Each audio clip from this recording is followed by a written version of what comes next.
Specially invite করেছে। ওই দিন কোথায় ছিল অনুষ্কা, যখন আমি জেলের 4 দেওয়ালের মধ্যে তিলে তিলে মরছিলাম? আর আজ ও আমাকে কেন নিতে গেল না?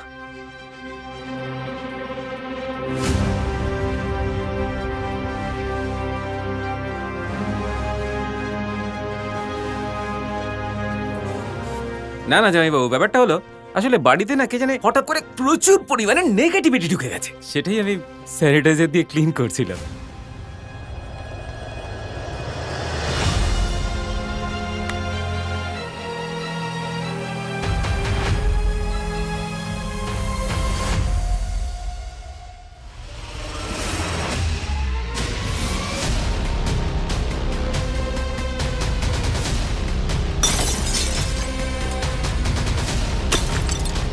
আজকের পর থেকে বাড়িতে আর এমন কোনো ছবি থাকবে না।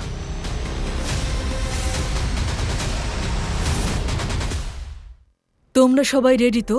তুমি টেনশন নিও না মম। এই ক্রিস হয়তো জেল থেকে ফিরে এসেছে, কিন্তু ওকে প্রপার্টির অংশ আমি কোনোদিনই নিতে দেবো না।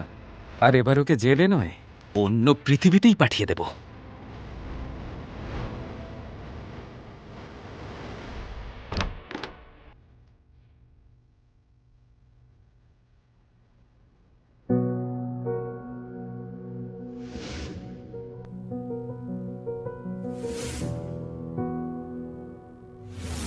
কিছু জিনিস সময় কেটে গেলেও কোনোদিনই ভোলা যায় না।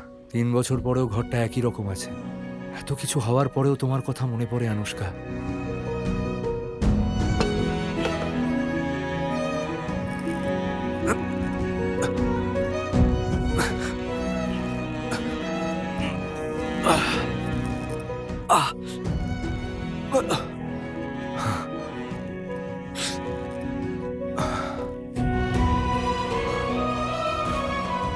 তোমায় ভালোবেসে আর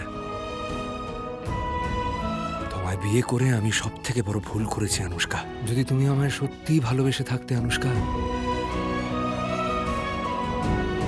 তাহলে তুমি আমায় এতটা কষ্ট কিছুতেই পেতে দিতে না, কখনো পেতে দিতে না।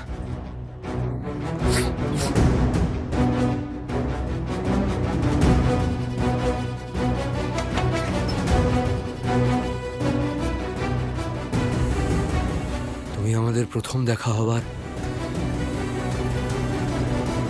জামা কাপড়গুলো এখনো যত্ন করে রেখেছো, কিন্তু তোমার জীবন থেকে আমায় বার করে দূরে ছুঁড়ে ফেলে দিয়েছো তুমি।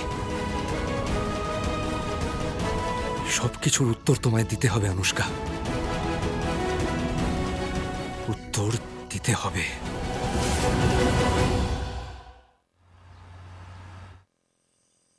মম, ক্রিস ফিরে এসেছে? জামাই বাবা এসে গেছে, রুমেই রয়েছে। ক্রিস, ক্রিস তুমি কোথায়?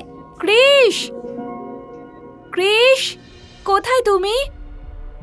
জামাই বাবু, কালা হয়ে গেছো নাকি? শুনতে পাচ্ছ না?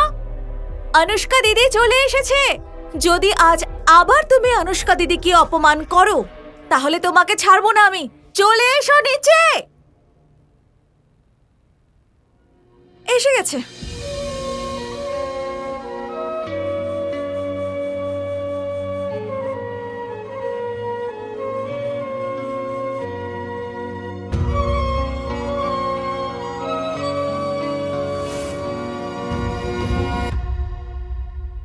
হ্যালো অনুষ্কা ম্যাডাম, কেমন আছেন আপনি? অনুষ্কা ম্যাডাম, আমাদের মধ্যে এরকম ফর্মালিটি কবে থেকে এলো ক্রিস? এসব তো আপনারই দয়া। আর দূরত্ব তো আমাদের মধ্যে তৈরি হয়ে গেছে। আরে বাহ, ভাবতেই পারিনি যে তুমি নিজের পায়ে নিজেই কুড়ুল মারবে। এরকম অদ্ভুত ভাবে অনুষ্কা দিদির সাথে কথা বললে তো জিন্দাল পরিবারে তোমার যেটুকুনি জায়গা বাকি ছিল সেটাও শেষ হয়ে যাবে। আর তারপরে সব প্রপার্টি আর কোম্পানির সব শেয়ারস শুধু আমাদের হবে। অনুষ্কা দিদির সামনে এভাবে কথা বলার সাহস হলো কি করে তোমার? ব্যাস,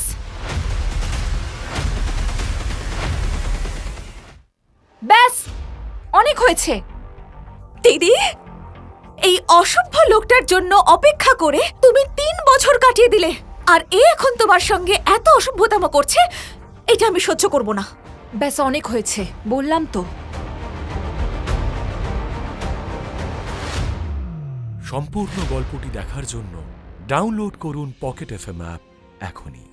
লিংক নিচের ডেসক্রিপশনে।